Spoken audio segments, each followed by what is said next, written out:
I ain't going to name names, but if you're watching, you know who the fuck you are.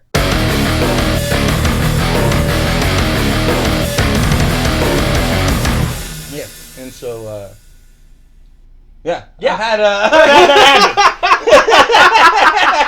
And we are back with another Friends with Benefits. My guest here today has been a long friend, prominent stand-up comedian, and you can catch him in this year's Albuquerque Funny Fiesta, the first week of March. Give it up. Or he rode to town on an ass, and it turns out it was your mom's. Give it up for my buddy, Jesus! Hey. Woo! How you doing, man? Good, man. How you doing? I'm doing all right. It's been an interesting day. Yeah? Yeah, it's like the fourth time within this last, like, week and a half that my car's gotten broken into. That nothing has been stolen, but it's been rifled through. And I think someone's been sleeping in my car. So that's fun. 4 times? 4 times. How do you know they keep getting in? Because my car is locked and then it is unlocked in the morning. Oh, shit. Oh, yeah. And then I'm just like, get in there. And then it's like, if anything is stolen, it's something sentimental, nothing of actual value. And I'm just like, all right, cool. That's sick. Take my little pack of dinosaurs. That's awesome. They took your pack of dinosaurs? They took my pack of dinosaurs. That's kind of fucked up. Yeah. My like, dinos, dude. How are you going to take my dinos? There was a $50 Home Depot gift card sitting right next to the dinos, by the way. You could buy a DeWalt and then get, like, money from someone at, like, a gas station. Yeah, dude, I'd buy a gas station drill. Because this is, yeah, I mean, we're talking, I live on, like Broadway and fucking Cole. I was about It's Tweaker Central. I live right up the road from the fucking Family Dollar there, dude. It's fucking Tweaker Central. God. So I know it's a tweaker getting into my car. Right. And I know it's a tweaker. Right. A one. It's you better be careful. If he gets comfortable, he's gonna start bringing his friends around. Yeah. Well, here's the I'm about to get a camera, dude. You just want to catch him in the act. I'm about to get a little fucking an Albuquerque trail cam. Yeah, dude, just a little wee little camera. His knees are not long for this world. Yeah. Have you seen that movie, The Other Guys? I'm coming for you. Dude, you better find him. I'm coming for you. I don't know that you're watching this, but I'm coming for you.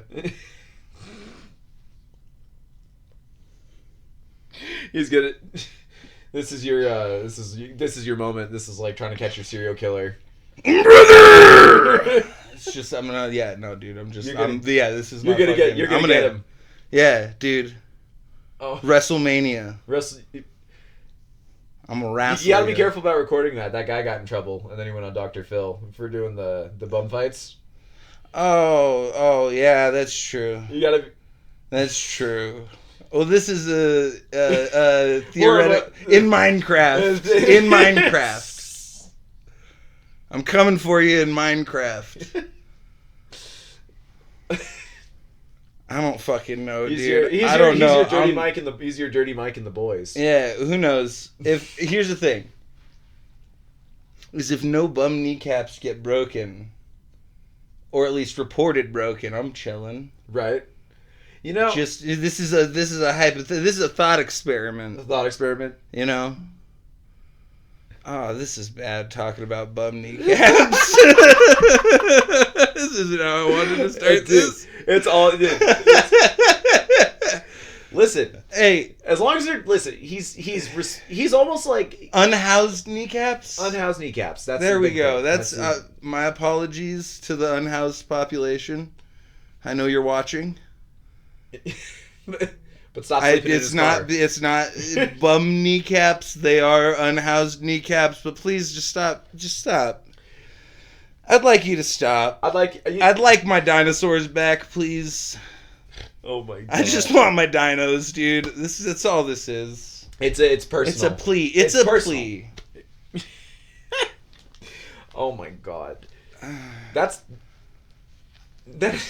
so sentimental. It's so messed up. Oh, the first time nothing was taken, but a rock was left. So kind of like how like crows, like you got to give them something and then they bring you back rocks. I don't know. They can't. This was at Zaz. It was at Zaz. Yeah, I had just gotten off stage, and then they're like, "Yeah, I think someone's breaking into your car." And I go outside, and the person just got into my car. Yeah. Left a rock on my seat, and then closed my door and walked off. Huh. Just like unlocked the secrets to the universe. And then just dipped. The rock was like the key. Yeah, that was his. It was a pilgrimage. Yeah, he's just some sort of schizophrenic pilgrimage. Right. So that was pretty cool. Yeah. It wasn't a cool rock, so I didn't keep it. But. Yeah, was it like one of just like a chipped brick? Because I see those quite a bit. Or like a chipped cinder block. That's what I meant. No, it was a rock, but it was just a rock from the 7-Eleven across the street. Just an unremarkable rock. Yeah, that's too bad. Maybe that was the key, though. I've had a schizophrenic Uber driver give me gems in a bottle one time, and I thought it was crack. What was his name? I couldn't tell you, but that guy was off one. What did he look like? He was an older, like middle-aged Hispanic guy. Hell yeah, dude. And he was like, I walk like at first he's like normal friendly, and then when it just like. The energy doesn't die down like other than the pleasant greeting. You're like, something's not right. Yeah, it's ominous. it's weird. Like and you're waiting for it. And he's just like, and as soon as he goes, "What's your sign?" and I was like, you know what I mean? I don't like this. Yeah, you're like, I don't want to do this. Well, I was like, I Gemini, and he's like, I see. And I'm like. Okay. Yeah. I go. I'm getting a ride back from the auto shop. Like I'm not trying to. And then he just goes. And then he like hands me a little bottle full of crystals or gems or whatever the fuck they are, and gems just random. And then he's just like I think he said mahalo at the end of it too. And I was like, oh nice. I was like, bro, nice dude. Don't hit me with the mahalo. Mahalo, dude. Don't hit me. Dude, no, that fixes everything. That makes everything. That makes the whole interaction like way more palatable. Yeah. The mahalo. It was. I couldn't believe it. I was like, "What are we even doing here?" Dude, yeah, no, Hey, man, that's better than my last fucking Uber. How bad was it? He shit himself. Just mid-trip, like. So, I think the most important question is, when and how did you learn he shit? All right, so we're riding along, and dude's like sweaty and looks nervous, right? Like too nervous, and I'm like, this is weird. And I'm like, catty corner to him, and I kind of like. Yeah. I see him kind of like raise up a little bit and like tense up. And I'm like, what the fuck is this guy doing? And then I hear a little grunt. And then I'm just assaulted with the shit smell.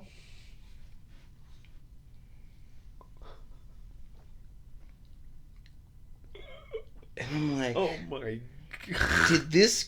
And he makes eye contact with me in the rear view mirror as this is happening.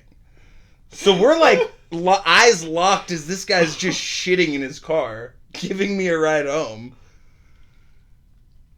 And as I'm like just dumbfounded, trying to figure out whether or not this is actually happening. Dog, It Wasn't Me by Shaggy starts playing on the fucking radio. This felt like a simulation. I was like, this isn't real. You can't. That is the truest thing of like when there's something like that going on, you're like, this can't be happening. Like there's something. I'm like, something's wrong. Did this guy just shit himself? And then it's just like, it wasn't me. He was. Was it okay? So on the radio, random or on the radio, random? Oh my god! Do you think he quit being an Uber driver that day? He should have, because like there has to be some sort of contingency for when you need to shit, dude. And if there's not, you need to fucking figure out a different fucking line of work. Cause like I don't fucking yo. I need to shit. Do you mind if I just pull over real quick and go to a fucking gas station on the way? You gotta get. Dog didn't even roll down the window. Like, I guess he would have had to acknowledge that he shat himself. How much longer in the ride did you have? A good 8 minutes. Oh. And I'm might too as well polite. Be 8 hours. I'm too polite. I'm not gonna, like... He sees me, see him taking a shit. I'm not gonna... And then doesn't say anything. I'm not gonna be like...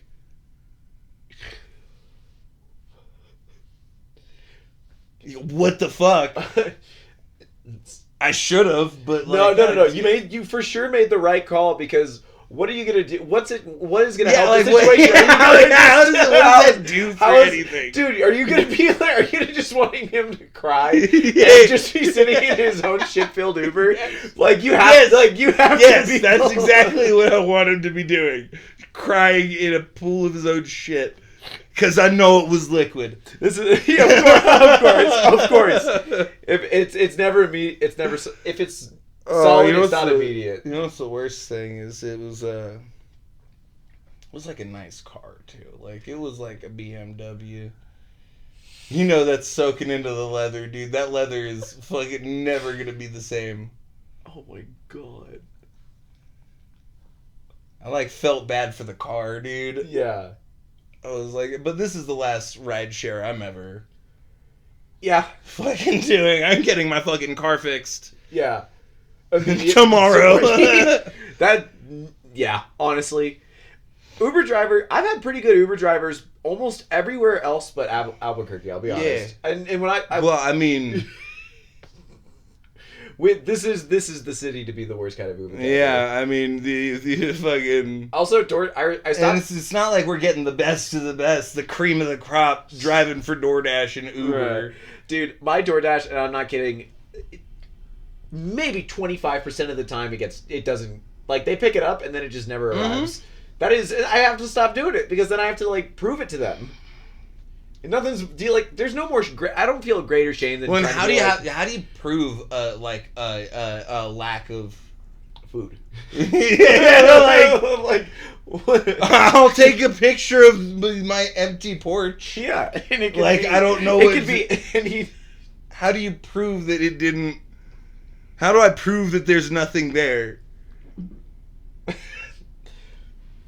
Because also, the worst part about that is, like, you're just like, I just want my $30 back, and you got, like, $10 worth of food. Dude, for real, you fucking bought, two McDoubles, and you're spending $45. And you have to grovel to get the tax and DoorDash fees back, and then here's the thing, they're not giving it back. They'll give you a credit. And they'll give you a credit for the value of the food. Which is fucked up. Yeah. But, you know. Then I can just... It's a weird debt cycle you get into. Yeah, Yeah, that's why I like to... When I have kitchen facilities available... Yeah. ...to use, I like to just use those, because... Anything's better than trying to either... Jesus Christ, I'm not gonna fucking argue with a robot over fucking whether or not I got my fucking McDouble, dude. Yeah. Oh, it hurts when it's near McDonald's. Because, like, usually when I've ever DoorDash McDonald's, I've been horrendously drunk. Yeah. No, and I'm just like, no McDouble here. And they're like, well, you've reported that you haven't gotten your food like twice this year, so yeah, you spent $104 on us, and you've gotten your food twice, maybe on a good day. So, and you've reported it like, oh, the max amount, which is 2 times. So you're not getting your money back. No, you're not. Here's 20% off your next order. Oh, quit nom nom nom you nom. quit nom. being. Oh, she's being violent. Oh, she's being a little goober. Ugh, air jail for you. Oh no, shaking babies. Oh, it's DeBose. Jeez. She's good now. Oh, dude. I hope this works because this is the first time I've ever done this on camera. There's an now or never moment. No, be nice. Yeah. Cheesy. Yeah, we got you. I got you. Be good. You're my homie. Cheers. You know what the nice part about her is? Like, she doesn't nip at faces. She'll make the nip face and then she just licks you. Yeah. It's like a nice little bait and switch. She's a little sweet little dog. She's a little menace today. Yeah, she's a little crackhead. That's cool. A little angry. Oh. We were talking about this earlier, but there's a weird big dog supremacy, and I think it needs to be addressed. It's I love the big dogs. They're good. I love them. They're sweet. They're fun. Do this shit with a big dog. But the hair. No matter what, the hair. The hair, yeah. Do this shit with a big dog. You're getting your fucking hand chomped, dude. Oh, God, yeah. She's being real gentle. Yeah, she's cute. She's just munching. She's a sweetie. I'm glad we got her when we did, because if she spent any more time in the drug dealer house, I think her behavior would be quite worse. Oh, trap house dog. Yeah.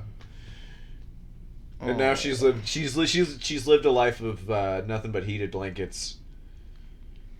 And good food. Oh, 100%. Those things don't exist in trap houses, not for very long. Right. There's also the dorm cat phenomenon, which I was briefly a part of. Dorm cat? So basically, you get a cat in the dorm, and because you're a college kid and you don't know how to take care of anything because it's your first year of taking care of yourself, the cat becomes out of control, and then it gets out of the apartment, and it becomes like a recycle street cat. Oh yeah, that happens.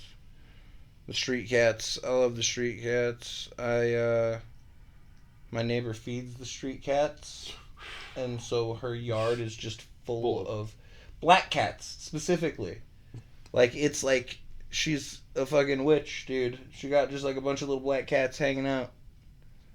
It looks kind of scary sometimes because it's just like a void. Just like this shapeless void of moving mass. Especially, yeah, that's...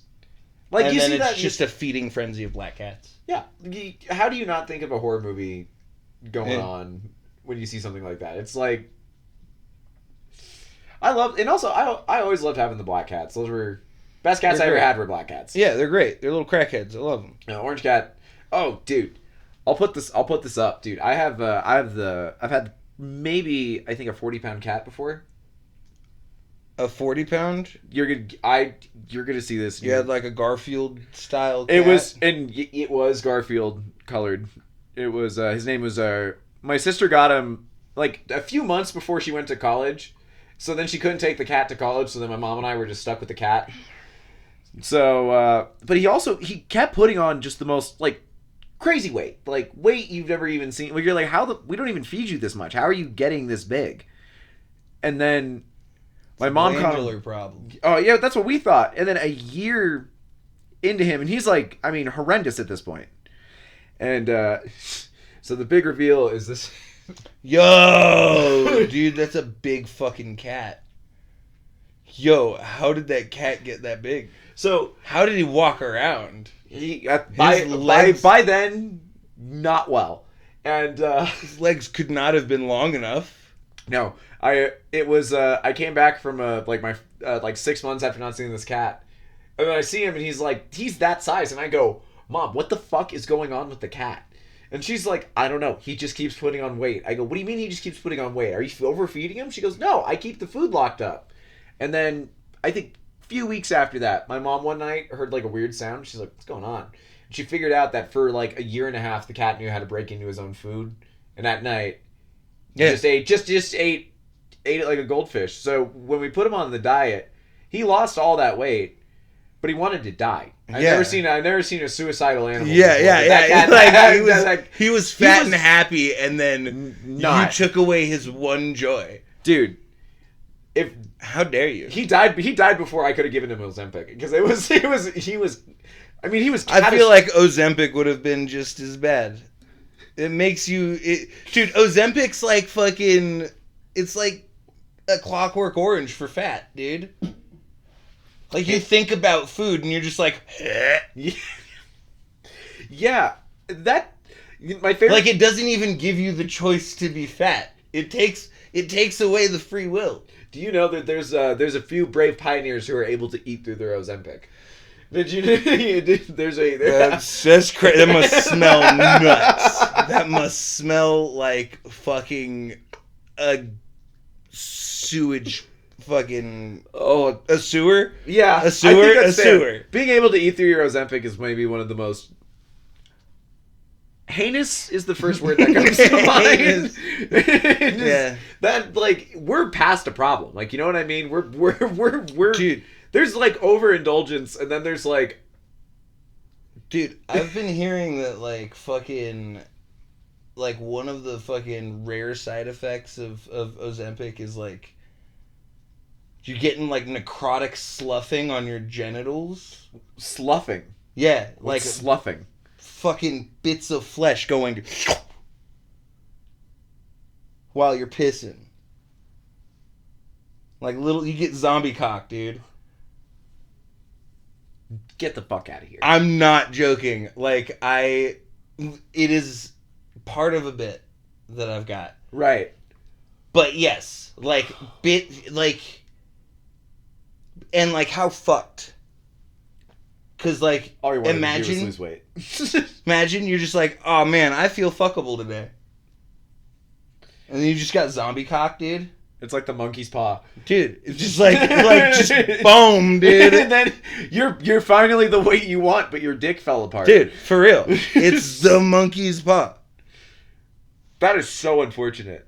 You get monkey's paw and zombie cock, dude. It's not cool.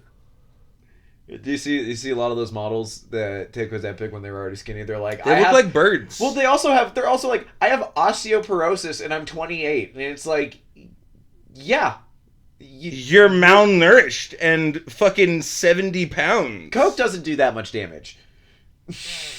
Yeah. Like, it's like ship sailed. Once, like, you get that when you're the normal age range for that is like well into your like older years, like, I mean 60s, 70s, right around that. I think maybe 70s and 80s, now that I'm thinking of it. Yeah, well, because like that shit's like, it's old. It's like that's like old. Degenerative bone shit. Yeah, you're just old. Like, yeah, it's just normal. Like, it's like the most completely normal thing. And then there's like, oh man, but I looked great for those pictures, and it's like you looked like you were dying, and it's you looked like Skeletor, dude. Like, what? That's always been crazy. It's just like, it's always been like, because in the early 2000s, remember, it was always like the Coke models, and that's when people were like, this is inhumane. And then when the internet really kind of took over, there was a new kind of like the opposite of it, which is like the mukbangs, where you just watch, like, it's like you just watch somebody eat. Just eating hellacious amounts of food. Just munching, dude. just fucking chowing down, dude. I sometimes watch that shit. I liked when the Koreans pioneered it. And those were the ones I was impressed by, because it was always like someone who's like 120 eating maybe. It's like some cute girl like eating like a whole live octopus. Yeah. Just like, and you're just like, and it's like struggling, and she's just like nom nom nom nom. Dude, and then it's like then America takes over, and it's like, well, obviously Nick Avocado can eat 40 pounds of ramen in a single sitting. You know what I mean? Like, oh man, how is that a fact? That's not Nick Avocado, man. What a phenomenon he was, dude. When he fucking posted the skinny video, I was like, you know what? Well played, man. Nicely done. I called it. There's something I called a long time ago. Yeah, because here's the thing: is like he was putting on way too much weight, way too quickly. Right. it through like the course of what he was posting to not have just been banking videos. Right.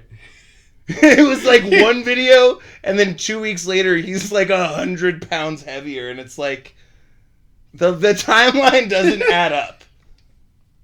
Like, unless you have like severe, well, he did have severe health issues. He's such a rare.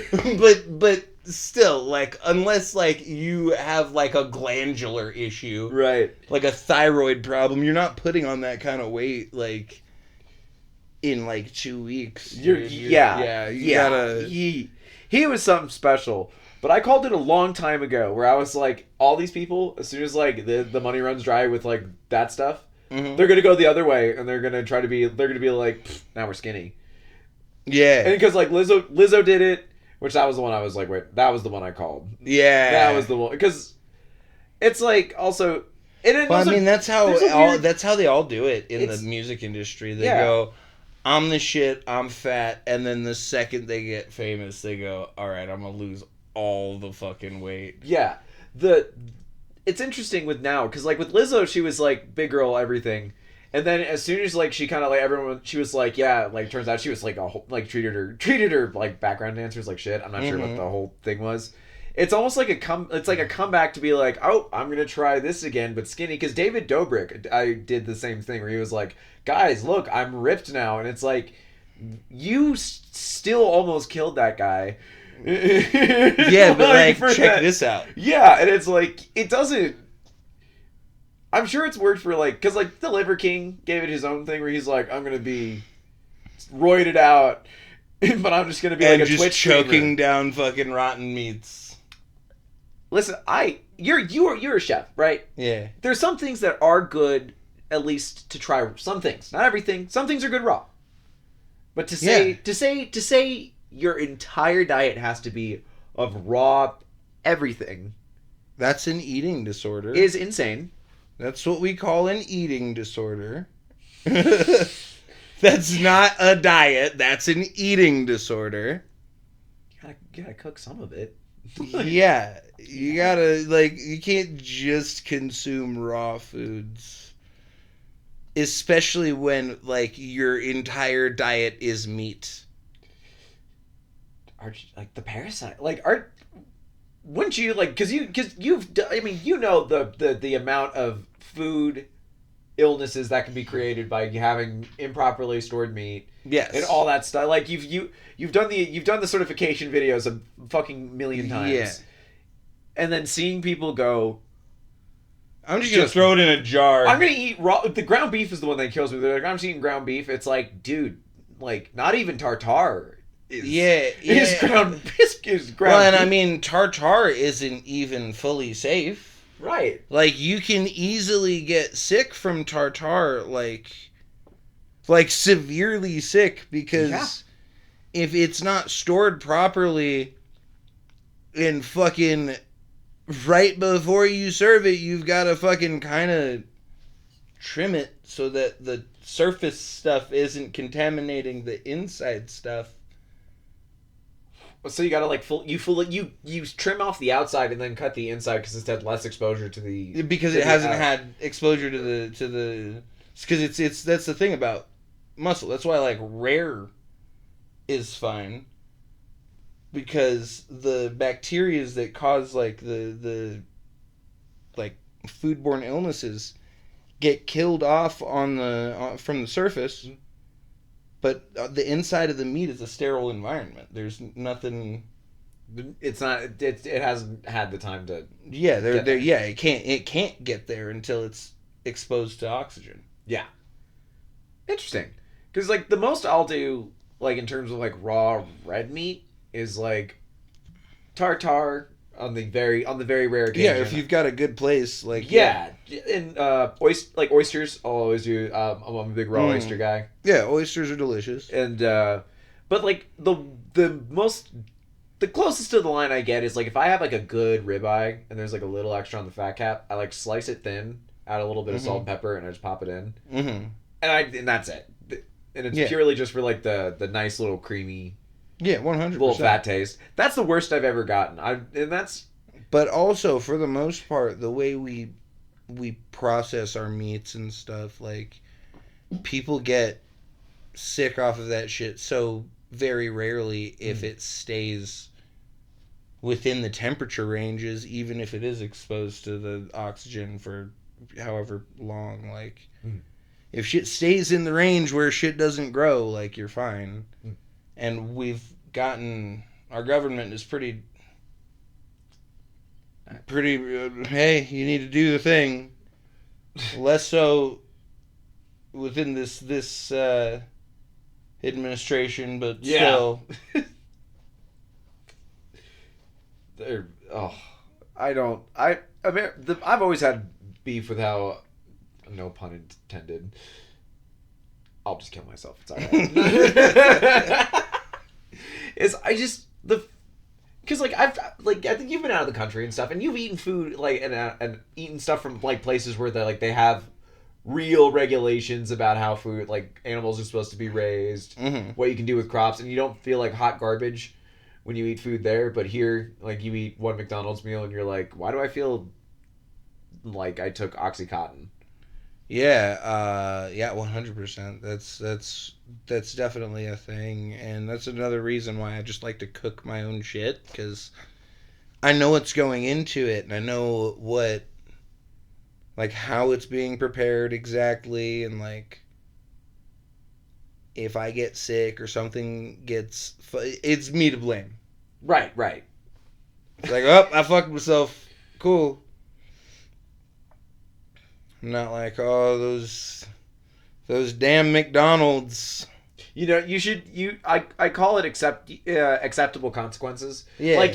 Before you do something like that, you really gotta know. Well, yeah, you go listen, anytime my girlfriend and I go, we're gonna go to McDonald's. We are going to have unacceptable amounts of diarrhea. Yeah. And I'm going to get dysentery. It's gonna be fine. You ever been so, oh God, you ever been so food sick you almost converted?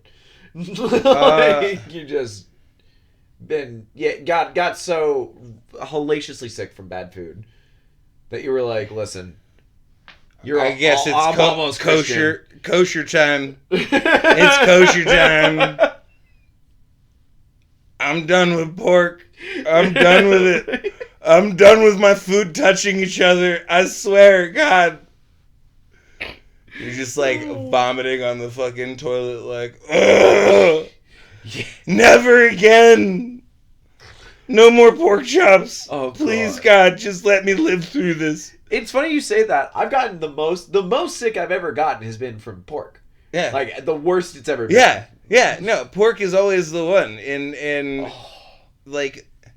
it sucks because pork is delicious. It's so good. The best. It's so tasty. It's fucking gross. And if it's not prepared right, it tastes like dirty dick. But yeah. Oh God, it was. I tried to. So I got that level of food sick on a cruise. I might have been, dude. I might. Here's the thing. That's where you go to get food sick. Is a cruise. A cruise, it's do you want to get food sick or just regular sick from being just around people? Around a bunch of old fucks that are all sick right now?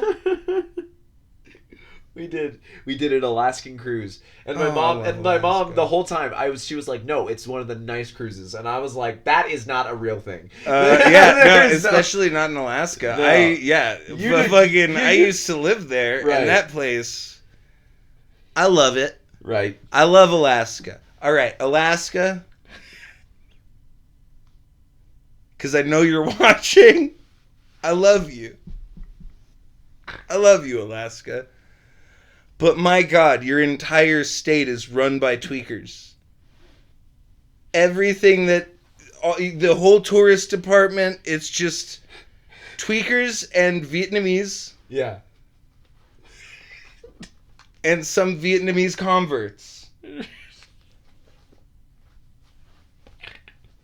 They come here and start tweaking. And let me tell you, sometimes that's a good time. But my God, it is janky sometimes. Like, I used to work for an Iditarod, like, sled dog. Yeah, you told me about Team. this. And, like, my favorite thing, one of the Yelp reviews for this place described it as dog Auschwitz.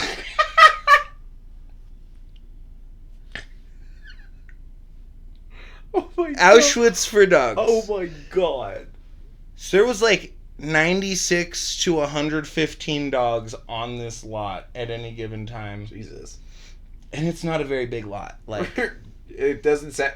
Whenever you say, like, 96 cows is one thing. 96 dogs is like, you go, like, there's a bit of an issue. when you call it a lot, it's like... Generous? It's not like, oh, it's a property. It's on a lot. On like an empty lot of land. Right. And they owned a lot, like a good bit. They owned some acreage. Right. But just the dog storage area was just like a standard backyard. Oh my god. Maybe 1.5 standard backyard. Like a McMansion backyard? Yeah. So each dog was like, you know those 55-gallon drums that they like dissolve bodies in? Yeah. Yes, yeah. I'm familiar. Yeah. Not personally, but Yeah. So they scrubbed them out real good and cut the top off, and that's the dog houses. There's 96 of those, and there's like maybe 1.5 foot diameter around radius, right? Diameter. you're talking to the wrong guy. You're asking a math question. Diameter, radius, 1.5 foot radius. I'm fucking retarded sometimes. Same Zilla. 1.5 foot radius around the fucking bucket to like walk with a chain. And we would just yank these dogs out of the buckets and like throw a harness on them, and then like there's like a line that's like chained to the ground. Right. And we just like hook them up to the line, and then we'd hook that, once there's 12 dogs on that, up to a cart. And just like be fighting against 12 dogs to hook them up to a cart so that they could do... They're not little dogs either. No, they're fucking huskies. Yeah. Oh my god. They're spry year-old huskies. And this team fucking dropped out of the race that year because they were accused, allegedly, don't you come after me, Dan. Allegedly, they were doping their dogs with opiates so they could run through the like hurt feets and stuff. So the and so they dropped out of the race. Isn't that what the NFL does, basically? Yeah, and they went, oh my god. And they went, we're not going to dignify that with a response. We drop out of the race before you can drug test any of our dogs. Very Olympic move.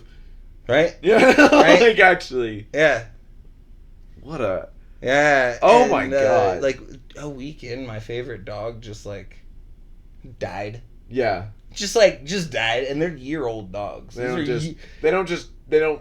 die. Yeah. They just... How old are you, Cheese? Oh, Christ.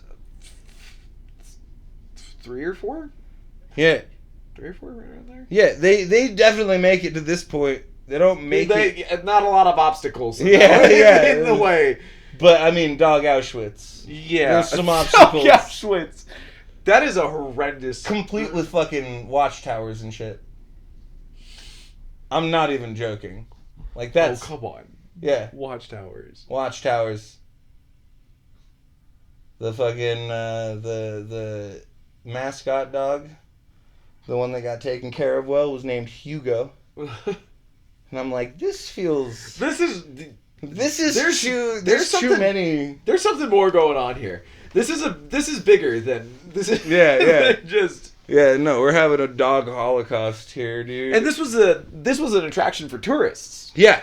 Fuck. Yeah, people. This wasn't like the behind the curtain shit. Right. Like we would parade people through Dog Auschwitz to be like, look at all these dogs on chains in the rain, hiding in these fucking 55-gallon drums.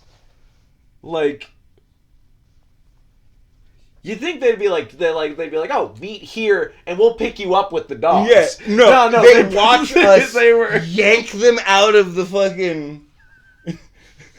What they say is they're like, yeah, the dogs are kind of timid, so you just got to get in there and just like pull them out.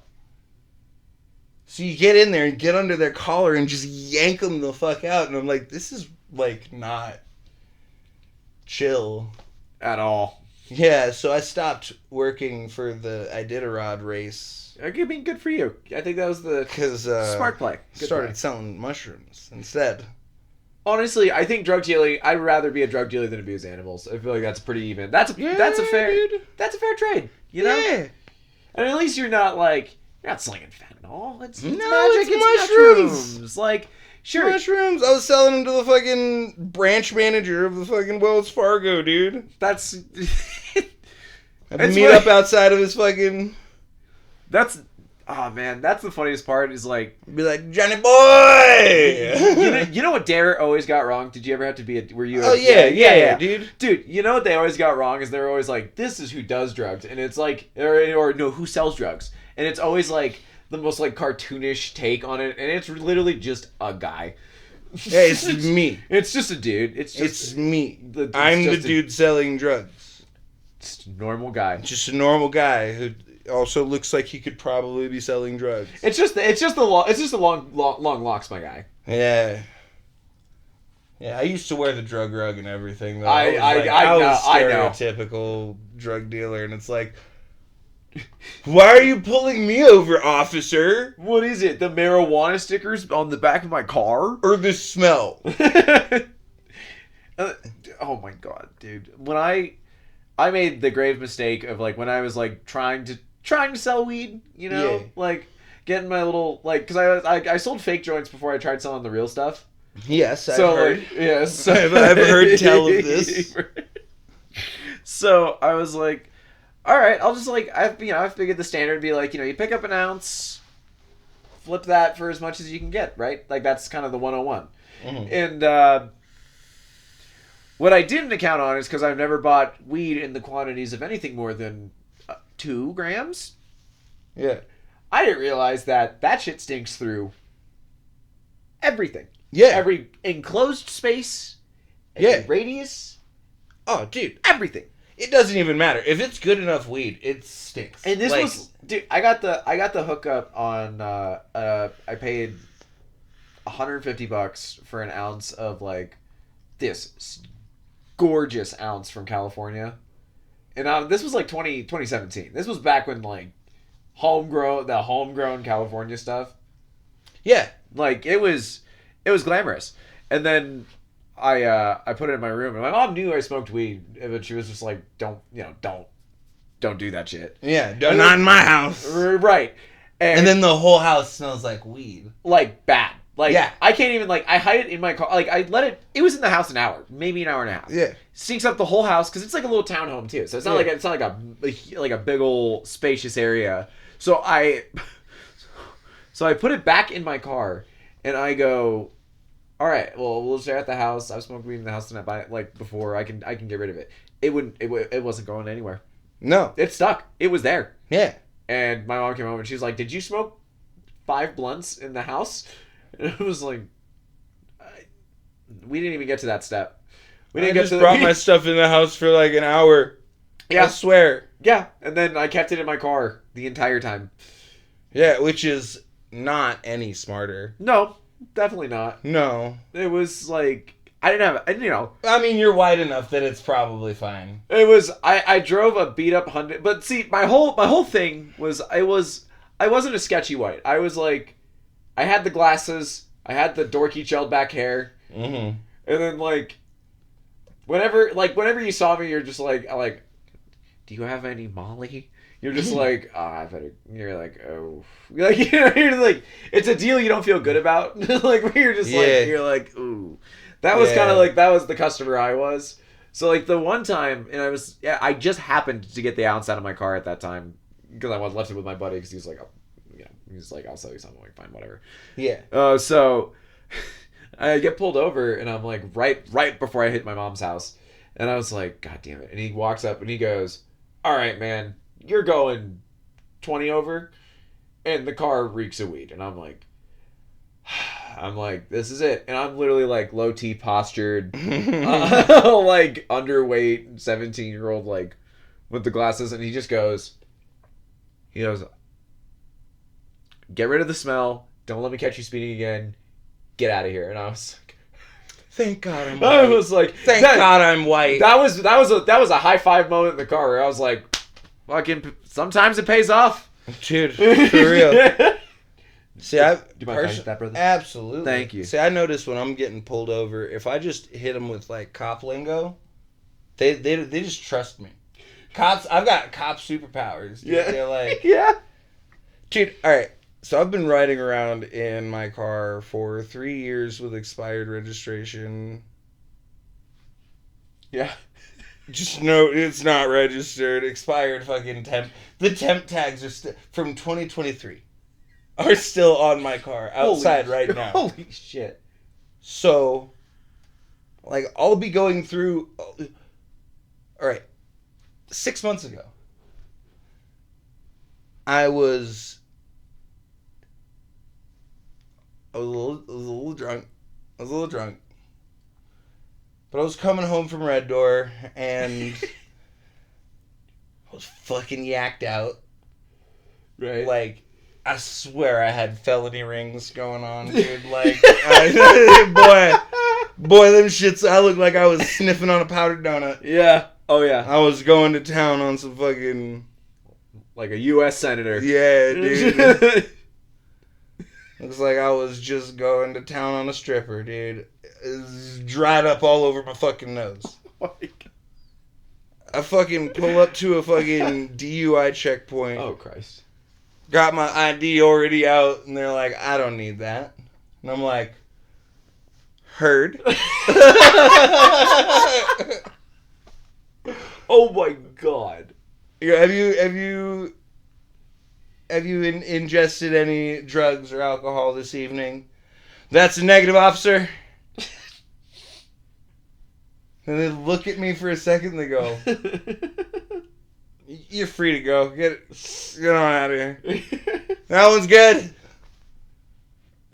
Now, there's two possibilities. They either were like, they bought the sober act, or they were like, this is going to be more trouble than it's worth. They're like, this guy He drove normally. Sure. Is he a little hopped up? He's not causing any problems. And when you're a cop in this city in particular, that is a genuine game time call. Yeah, the Saturn Ion with no registration and fucking just like coked out fucking you're driver. Just like, listen, he's driving normally. He hasn't hurt anyone. Just let him go. I'm multiple threats of my life are gonna happen in the downtown area of Albuquerque. Yeah. In a few hour span. This guy, he's not drunk. He's clearly not drunk. That's what we're looking for. Is there possibly some fentanyl in his system? Maybe, but he's not drunk. So they're just like, he's not falling asleep at the steering wheel. He's not flopped over. There's some old wisdom about Albuquerque. Is like whenever you're a little buzzed driving, I always say to myself, there's always a drunker driver. There's always a drunker driver. There's always a drunker driver than you. And it's insane because whenever I'm driving a little buzzed or like I used to drive on mushrooms. I used to drive on a lot of mushrooms. Too much mushrooms to be driving. But I used to drive on amounts of mushrooms. Hell yeah. I don't know how much, just amounts, but weren't really big on weighing them out. No, I just kind of like munch until I was like, that seems good. Until the fucking spirits were like, you've had enough. Yeah. I'd let the gods tell me when. And should not have been driving, but like every time I'm like watching other people doing wild shit, fucking making illegal U-turns and almost hitting shit, like flipping their cars and shit, and I'm like, and I'm the one on mushrooms, dude. Dude. Meanwhile, I'm just parked in the median. Yeah. Dude, today they're just reacting to my driving. Everything's moving so fast, you think you're moving with it, like on airplanes. Dude, today I have never, ever seen the most horrific Albuquerque driving of all time. And it's the hardest part, because like I call myself a weekday weirdo, because I work very unconventional hours, so like my weekend is Monday through Wednesday. Yeah. So, seeing who's out at Albuquerque at 2 o'clock on a Tuesday, you see... That's me. You see me. We. I mean, today, I was on I-25 trying to get off at Osuna, and I see one of those, like, BMW hatchbacks, like the 4-door BMW cars, and it's, like, swerving in the road, and I'm like, what's going on? And, you know, before you witness a car accident, you're like, there's no way they're actually going to do this. Yeah. You're like, they're not. They can't be. They literally can't be. He just goes... turns right and so slams into the concrete barrier. Nothing happened. He wasn't reacting to anything. He was just driving alone by himself at 11 a.m. on a Wednesday, and I see him and I like honk. I'm like, what are we doing? What's happening right now? And he's just like, it was like old boomer guy. So he just was like, I don't even think he knew it happened. He was just like, I'm at the optometrist right now, right? Yeah. Dude, I've never, like, you want to... Drunk driving is Albuquerque's biggest problem. You know what the second automotive death probably is? The Northeast Heights midday drivers. Dude. You can't even... Dude, you hope drugs are involved because you're like, I can't believe a human being thinks he can drive like this. Every car flip I've ever seen has been midday up in the Heights. Every flipped car I've ever seen. Even the one that I caused. Yeah, it's always there. Like, you see, like, accidents on Central from, like, you know, the obvious drunk driving. Like, you can tell. But when it's, like, you see, like, you know, like, there's, like, the difference between, there was a guy I worked with at Total Wine who pointed this out, and he was a retiree, and he goes, he's like, you can tell who's mush and who isn't. And I go, what do you mean mush, Bill? And he's like, I work a job even though I'm retired. You want to know why? So I keep my brain sharp. I go to the gym 3 times a week. I had a stroke last week and I went to the gym. And that was true. That was a completely... You know what? He did it twice. Fuck yeah, Bill. Dude, Bill kicks ass. And he would, like, point at people and he's like, you see that one who looks like a zombie? And it's like the one walking with his mouth open. He goes, that guy's mush. He retired. He didn't do anything. And I'm like, Bill, you're starting to make a lot of sense that I'm not real. I don't really know what to do with. But as soon as I see it on the road, I go, that person's mush. They're just not. Yeah. And sometimes they're mush at like 56. Like it's not like yeah, everyone goes downhill probably past 70 completely naturally normally. But like, dude, they're like 60. And they're just... Dude, I know people in their fucking 20s right now who are mush. I know some people in the scene right now who are mush at my age. Yeah. Where it's like, dog, how do you think next month is last month? Do you not know the chronological order of months? How much alcohol are you consuming? I know exactly how much alcohol you're consuming, but Jesus Christ. Yeah, that was... I have a few old frat bros where where they're like listen, I had my fun. I did the coast. I drank for weekends at a time. I lived it up. But at a certain point, and I think this is a line that is defined on the individual basis, but where you go, oh, this is too much. Like, what I'm currently doing, like, you have that little thing that goes, maybe this is it. Maybe this is the line. And, like, it's a hard line to find for everyone. and they just never find that line. Oh no, yeah, they're just like, I'm gonna fucking hop back and forth over the line. I'm touching the line constantly, but I just can't find it. Yeah, it's like, I have one buddy who is like, oh my god. I'm going to talk about him, and immediately, like, all my buddies are going to know. So I'm like, God, even if I don't say his name, it's known. I know. He fucking was like the biggest, like, you ever met like a pathological, like, just a raw pathological liar? 100%. Just like in the wild, just like, you know, everything they say is full of crap. Yeah. So he was one of my frat bros. He was the one who like helped me get in and all that happy horse shit. And then he would like steal all the time. Yeah. Just like steal, just all the time. Just yoinks. Yeah. Yoinks makes it legal. And yeah, of course. And down the line, he eventually stole a substantial amount of like Schedule 1 narcotics from one of his fellow frat brothers. Like, and Jesus, when I say this, I mean substantial 50 Oxycontin, nice. 60 Vicodin. Nice. Like, we're talking pills in the double-digit quantities. Yeah, and he stole a ton of them. And they were like, he was like, you know, they brought him up in front of the dude tribunal. And the fucking council of dudes. It's like, dude, it's literally like if they let Lord of the Flies sit for like 10 years, 15 no, 100%. years. Like, they gave Lord of the Flies fucking pussy and fucking beers, dude. Yeah. 100%. It was hilarious. They were like, dude, we saw you break into his room and steal all the drugs. And he was like, dude, you can't prove that. They're like, it's on camera. We see you walking away. Here's a picture of you with like, all the pills. And he's just like, it's not me. And it's like, that's not how any of this works. It's like, this is like the closest to medieval justice like you could possibly get, and just still be on the wrong like argument end.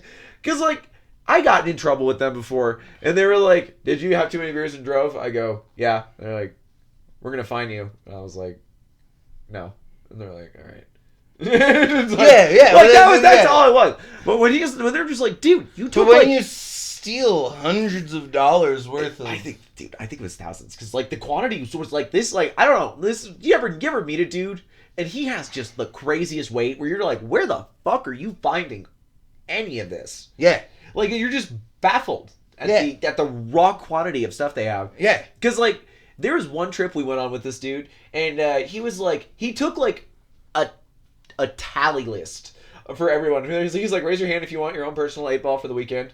And he would like, he wrote the name, he wrote it down, and then when we pulled up, he went to everybody's hotel room with their own name written on their own 8-ball of coke for the weekend. Oh. And this was like 30 people went on this trip, but 16 people were doing coke. How much was he charging everybody? How much was he making on this weekend? No. He was being the homie, because it was reasonable. Where you go, this is what you pay the amount you've always wanted to pay for coke. Like, it's not free. And because like to my non-drug dealers and family who are going to be watching this episode, the 3.5 grams usually runs around $300. It depends on who you're fucking with. I've definitely had the homie hook me up on like a $60 8-ball of some fucking like, where did you get this type shit? Yeah. Oh yeah. It's like, you're way too white to have this. Where the fuck did you? You're not Colombian, dude. It's always the white guy. Always the white guy. Here's the thing: is it's always some fucking Miklo, dude. It's some like fucking. It's some fucking dude who's named Jaime but looks like you. Yeah, straight up. Well, oh my god, you know what's crazy is this guy. He was.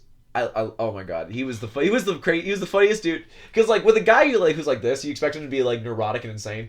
Yeah, chillest guy you've ever met. Just level-headed.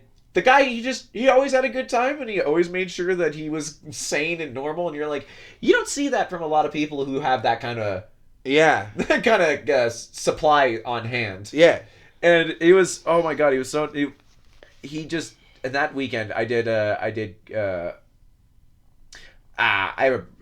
gonna tell a story. I did coke off of one of the Gideon's Bibles in there. Nice. And I was like, because I was like listening to Suicide Boys, and I was like, like tatted white guys shit, cool. right? And then I'm like driving back, and God got his back at me because I was like, my throat's kind of sore. And as soon as I get like the next day, they're like, you have strep throat, and I go, God damn it all, I know exactly where I got that from. And you know what? I was like, when I was like sitting there with the meds, I was like, honestly, fair game. Yeah. Game's game. Here's the thing: is you don't, unless you sanitize, you don't snort off of any fucking surface in a hotel room. You use your fucking busted ass cracked phone screen before you use a hotel room surface, because I know this wasn't an expensive hotel room. Oh, okay. Can you guess the kind of hotel it was? Motel 6. You know, it was La Quinta Inn. Yes, yeah, that was it. That was fucking it.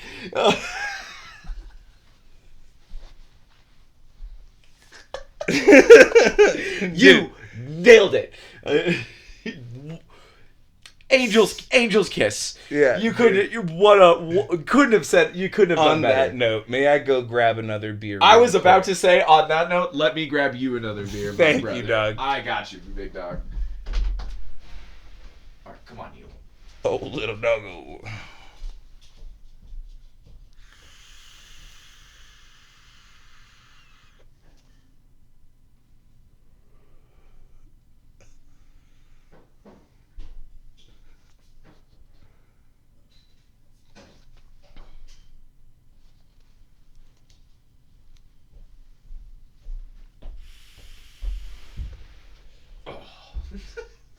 Ridiculous. Dude, honestly, that's a pro guess.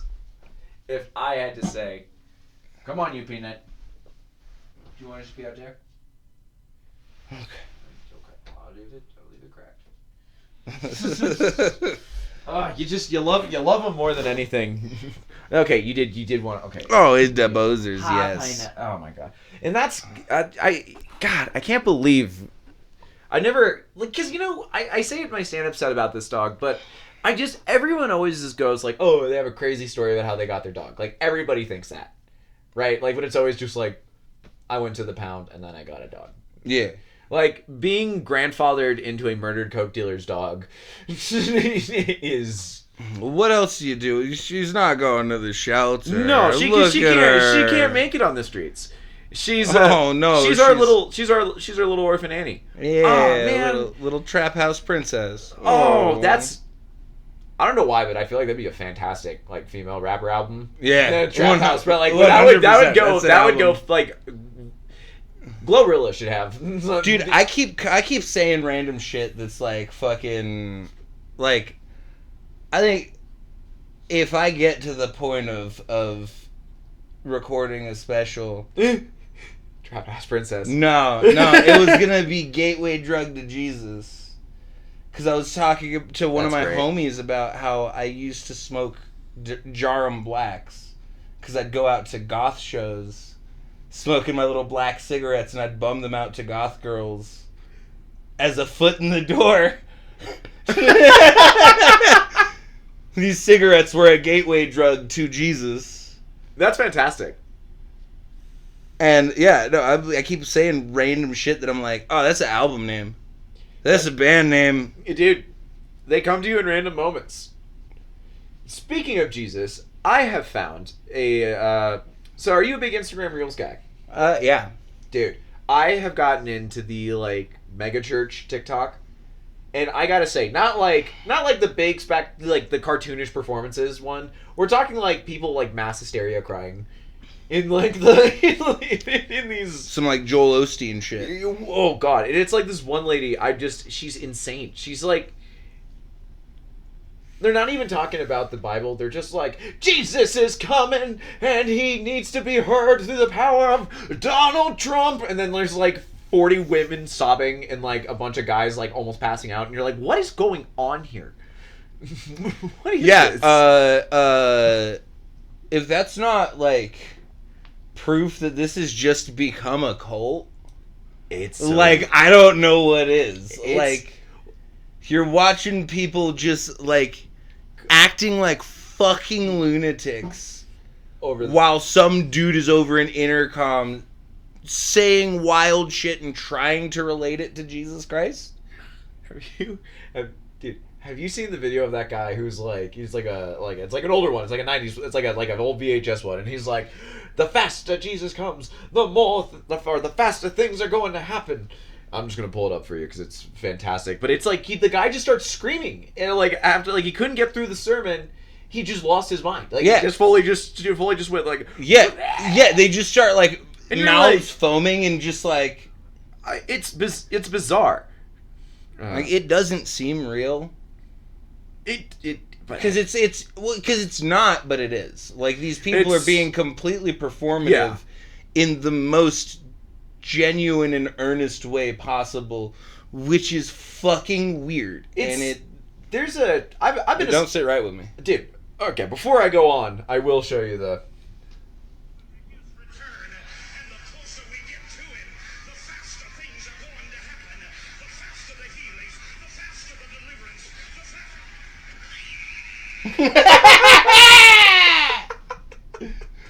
That one was great. Let me just fucking jack off the mic real quick. Dude, he went for it. Yeah, dude, he went full fucking. Oh, it's he went full horror movie scream. That was crazy. It was great. I didn't know that guy had that kind of range, dude. I told you, he went for it. Yeah, we're talking. But there's like a weird, and it's like it's funny to see it with the MAGA people. Like, I have a personal literary interest in con artists.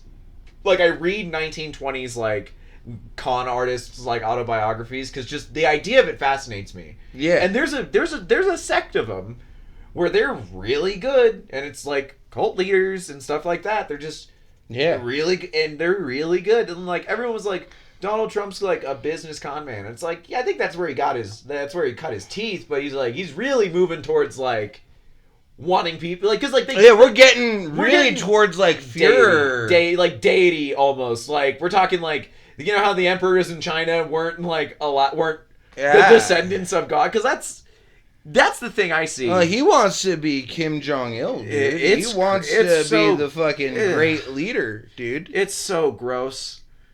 And he's not. And listen, I'm for a dictator. Can we have a better one? Can we have I want a real salt of the earth dictator. Yeah. Like I don't like a guy you could get a beer with. Yeah, like you wouldn't the guy you worked in the mines with is like, I'm gonna change this country, and then like 20 years later you're like, holy shit, he did it. Yeah, you're just like, dude. No, I feel dude. Terry did it. Yeah, he overthrew capitalism. Oh, fucking Terry, dude. And that's what I mean. It's like I don't like anybody who's like, he's like, I earned all my money, and he's like, his dad loaned him the most amount of money possible.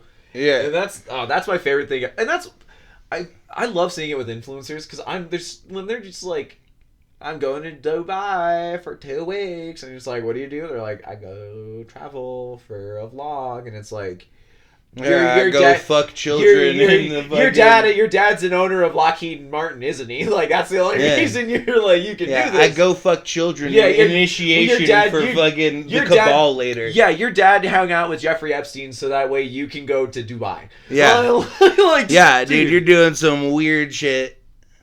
It's, what's crazy is it's just whenever, like, as soon as all this came out, Tim Dillon was sitting somewhere being like, I thought I was kidding. No way. Tim Dillon was like, he was in it. You motherfuckers! I told you. I told everybody. Yeah. He wiped his chin off of jizz and went, I told you, fuckers. Yeah.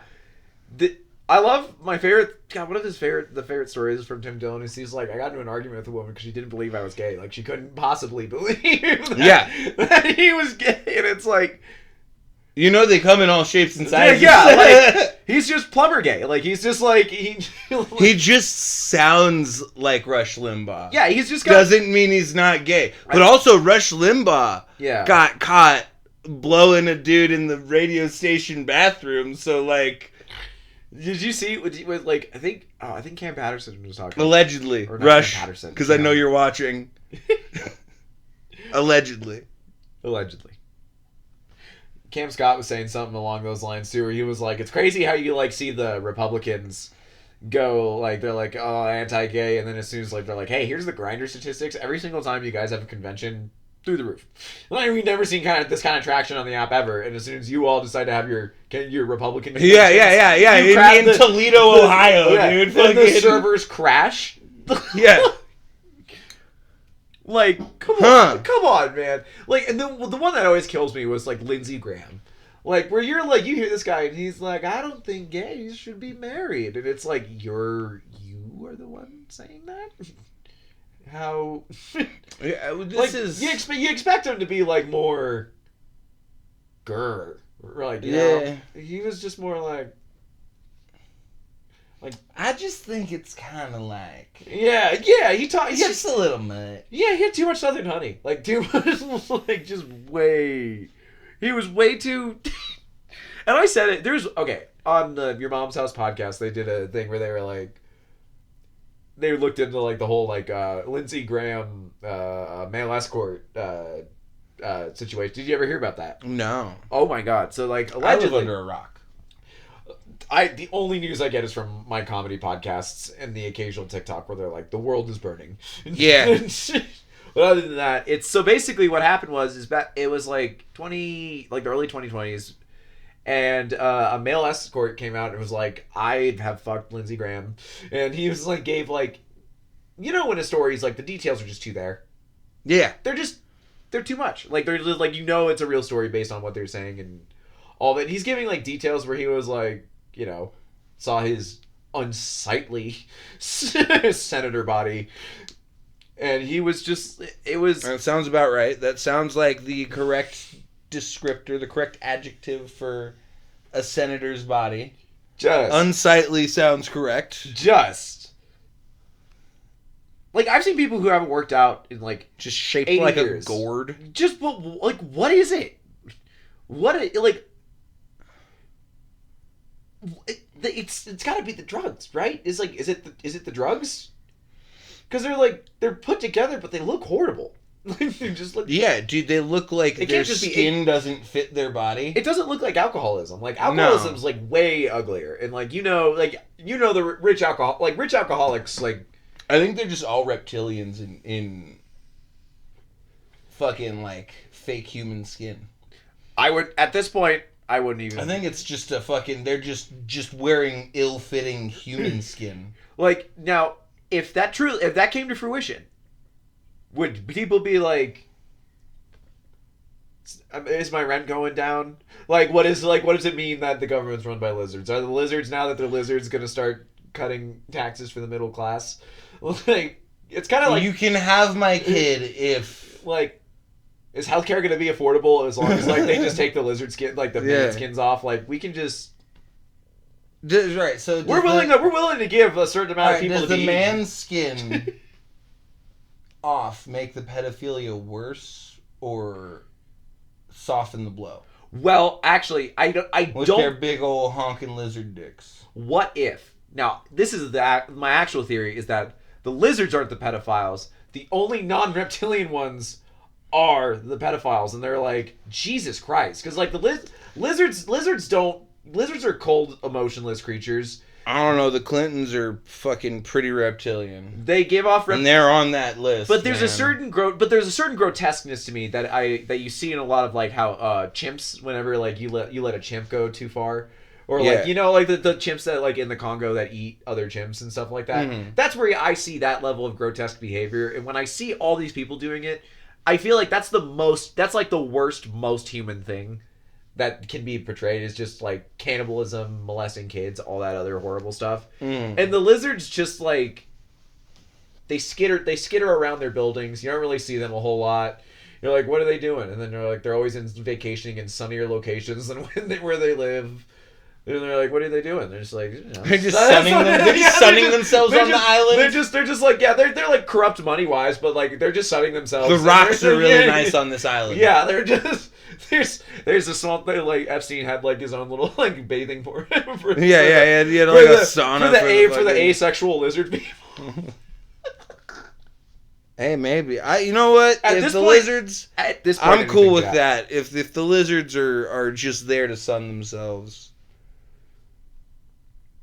I like Dave Chappelle's thing where he was like, I didn't get invited to one Diddy party, and that's how I found out I was ugly. And it was like, fuck, man. Or too honest. Too honest. Yeah, straight up. God, the other when it was like when the Diddy stuff, like Jeffrey Epstein was horrendous, but when Diddy came out, it was like we already had a dose of this, and then he somehow took it. Do I have to get rid of my Sean John, dude? Your Sean? No, you got it. Listen, you don't have to. It's the hardest thing. You weren't like, oh, he's a terrible person. Let me Come on, it's a nice jersey, and it's got a big 69 on the back, and it makes me giggle. You're making it harder. You're making this more difficult for me to try to talk you into keeping it. It's a great gag. It's a talking point. It's a conversation piece. It is. It really is. And that's like, I've worn it to Thanksgiving. Yeah. I have a cocaine. You know what's funny is I have a misspelled cocaine Christmas sweater where it's supposed to say, "Don't give me another bump, no matter how many times I ask." But with the shirt I got, because I'm dyslexic, I wore it for 2 Christmases before I realized there was a spelling error. It was, "Don't give me bump, no matter how much ask I." And I didn't. Dude, that rocks. And my buddy was like, we do a Christmas movie marathon where we drink as much eggnog as we can and watch all the most horrific Christmas movies we can get our hands on. Oh, and I was oh god. The last one we ever did was a more we did Santa Claus Conquers the Martians. We've done stuff like that. We've gone old school.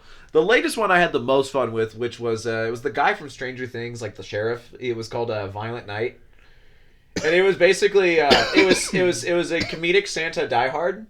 Oh, nice. It was bad in all the right ways. I miss. I think my favorite is the Gingerbread Man movies. Like the evil gingerbread. Evil gingerbread. Yeah. The just fucking abomination of a fucking puppet. I love the old school, like, there's this one movie I love, it's called Hobgoblins, and it was featured on the great mystery. Hobgoblins rocks. You've seen Hobgoblins? Hobgoblins rocks. Jesus, my guy. This is why I love you, man. No one knows Hobgoblins. I've seen some Hobgoblins. And I love how the Hobgoblins are straight up just the fucking... Yeah, little puppets. The not the ones that require, just like little, like this ones. It's just the essentially a sock puppet, a higher budgeted sock puppet, and God, remember when they would attack them in like the, I think, was it the club scene? I don't remember which one. I think no, it was in the house, and they were like, the puppets were just being like, grrr, and they're just like, they're just rubbing the puppets on them, and they're just like, they're attacking. Oh, is that the one with the greatest line read scream ever of all time? Just Yep. Yeah. Have you seen Space Mutiny? No, I haven't. Oh my god. I should really ask. Do you know what Mystery Science Theater 3000 is? Yes. Yeah. So I don't know if I ever told you this. I have a Crow T robot tattooed. Nice. On my left thigh. Nice. I am a devoted. That's where That's where the love of the bad movie, the good bad movie. So if you don't know what Mystery Science Theater 3000 is, it is the cheesiest 90s late night TV show where it's about a guy who's on a space station and he is forced to watch all kinds of bad movies, and he can't control when they start or stop because he used those parts to make his 2 robot companions. And then they sit through the entirety of a bad movie and make fun of it the whole time. It's a niche, but it's one of the greatest niches of all time. It's so much fun. It's so if fucking you like fun. movies, if you like camp, if you like fucking like cult theater, like cult film type shit, it's a great time. The best. Yeah, and it can introduce you to some like really interesting bad movies. Oh god, yeah. Like, have you... The black and white ones always fascinated me. Like, the 1940 to like... I don't know when when they switched to like black and white, or from black and white. But they just... The budget for those was so cheap that everyone thought they could make their own fucking movie. Like Yeah. that, and that's where a ton of those came from. But I And mean, everybody could. because it was so fucking cheap. The technology was No, they were ridiculously using stupid. Super 8 and fucking doing the little cranky crank thing, and that Dude, shit pre-Super. was... This was pre-Super 8. This Yeah. is like Yeah, they that's were, true. They were still They in were the just fucking doing with meh. the... Yeah, We that's were- right. They just had fucking... But it was still the crank shit where you're oh just... god, yeah. Dude, It goes as fast as you're cranking the fucking thing. Oh my god, yeah. Dude, Yeah. And then my true favorite has got to be the late 70s and early 80s boom of those also movies, because there's always weird lapses in like the film cycles where just suddenly making a movie seems affordable to a lot of people, and then you have just the like, what was it? It was have you seen Terra versus the T-Rex? I believe so. That one just got perfect. Oh man, what was my absolute favorite has got to be, I said it before, but Space Mutiny. Just the dumbest, lamest. I mean, the worst. The guy who acts in it, we talked about it before, like off camera, but he was also the main character in that werewolf movie, My Sister Turned Into a Werewolf. He was the main guy in that too, and he was equally, if not worse, in Space Mutiny. That was quite the yart hit you hit. Yeah. Damn, dude. Yeah. You know, we out here. We out here, dude. Oh, just dabs make me cry. I'm so soft when it comes to weed. Like, I can smoke a little flower, but I get like dad high. You know what I mean? Oh, dude, I live in a constant state of like nerve pain and shit. So like, I just like, this is my baseline, dude. Is just being ridiculously just like zonked out, right? Always. My girlfriend's got 2 raw like scoliosis surgery, so she's the same way. She's got like mad pain. She's like, you know what? I'm high all the time, and I'm like, you know what? Go for it. That's if there's like the only time I don't. And it bugs me because, like, you've worked in restaurants before, yeah, and I'm sure you're the kind of person who could be high during his shift and make it.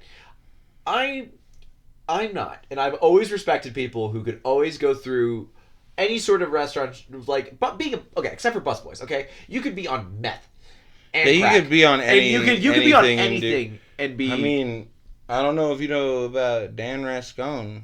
Dan Rascone. Taking fucking, what the fuck's her name? Jodie Foster's pancakes? Dude, what is this? Dog, do you not know about that? I do. Dude, you gotta tell me. Dan Rascone fucking just, like, walked into a restaurant one day, like... Yacked. Like, he was gone. Dude, he was like, fucking twacked out, dude. Like full psychosis. Yeah, and started just bussing tables at a place that he didn't work. And Jodie Foster was sitting at one of the tables with her pancakes, like, right in front of her, like, half eaten. She's, like, having a conversation.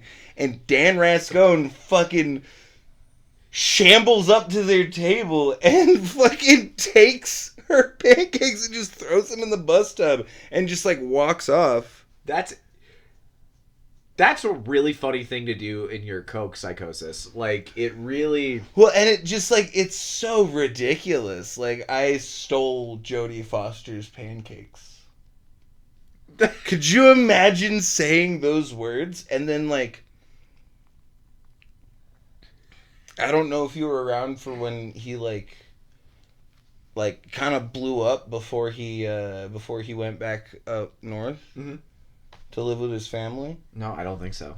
Yeah, so he was like on everything he could be. I felt bad for him. He could be on everything he could be other than alcohol because he was like, I'm about to die. Right. And fucking like one night got on like Facebook Live and was just calling out Jodie Foster specifically about her pancakes. He was all like, I think he was on some shit and was just like yelling on Facebook Live about Jodie Foster, and I was like, oh, holy no, man. Shit. That's if you're gonna have a crash out, I think Facebook Live is the thing. It's the place. It is. It's the place. Oh my. I love you, Dan, if you're watching. Because I know you're watching this, Dan. There's no way he's not. I love you, and I think you're the shit. Like, I legitimately think you're the shit. You're the coolest. You're one of the first people that was, like, really accepting of me when I started out in comedy. Yeah. But I ain't gonna lie, I was watching those. I was on the edge of my seat watching those fucking Facebook Lives, dude. Yeah. You had tweaker energy in just the best way, and while I was like, man, I'm really worried about this guy, I was watching pretty fucking... You know, I ain't gonna lie, dude. It's hard. Like there's that, you know, where Kramer from Seinfeld did his set at the legend. One day, like I hope to be there, but also I'm gonna be like, it's gonna be hard not to think about that while you're there. Like that's kind of like that background there is like you go like, you know what this is famous for, and it's not the thing you guys want it to be famous for. yeah. Anyone who gets up on that stage goes, yeah, we know what happened here. And that was I mean, comedian crash outs on stage are insane. Like, have you seen the one of I think Nick Schwartz? He was like blackout drunk on stage, and people were like, "What the fuck is going on right now?" Yeah, dude. I mean, on stage crash outs are the craziest. Open mic. It happens even at open mics. I know. It's happened. Crash outs have happened on me at open mics I have run. I ain't going to name names, but if you're watching, you know who the fuck you are.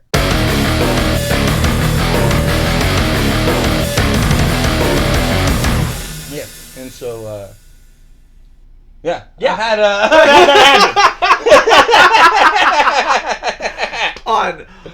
on a off-air sad note, that is unfortunately yeah. Thank you so much for watching this episode of the Friends with Benefits podcast. Jesus, my man, do you have anything you'd like to plug? When's this gonna be out? Do you know? About a week, give or take. All right. I'm gonna be on Hyenas Best of Burke on March 22nd. Instagram Jesus H Comedy. Fuck yeah. We're doing the thing. Yes, we are. Come out to your local Albuquerque shows. Check out the Comedy Fest. Jesus, thank you so much for coming on here and let me fiend off that vape.